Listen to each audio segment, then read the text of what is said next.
uWelile Mchunu owumlandeli omkhulu kaKhuzani wabhujuza ukuthi uMthandeni le moto ahamba ngayo i-Range Rover akayithenganga cash. Ngesikhathi ephutshuza lezi ndaba wabe esefakazisa ngomjaheni. UMjaheni ube esephika ey'nkundleni zokuxhumana ukuthi akayazi yena leyo nto leyo. So uWelile kumele ageze igama lakhe lokuthi wabhujuza udaba olungekho. Uze wayisho yena uMjaheni ukuthi uMthandeni le moto ahamba ngayo wayithenga cash. Geze igama lami, geze igama lami Sikhokho, geze igama lami, geze igama lami ngoba manje u-12 iyashaya uzoduma izulu Sikhokho, geze igama lami. Ngangenzela ukuthi wena ngoba uthi ufuna izwe lingakuthathi njengomuntu onamanga, mina ufuna lithathe mina njengomuntu onamanga. Ngapha yimini okwazi ukuthi ngahefuza into amanga ngemoto kaManqele kubeni uManqele imoto ayithenga cash.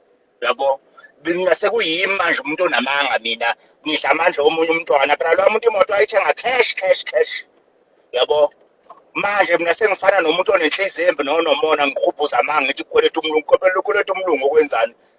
Lungisa nje igama lami lamanga owaqamba. Lungisa nje igama. Lungisa otherwise nami ziyakhala ngo-12.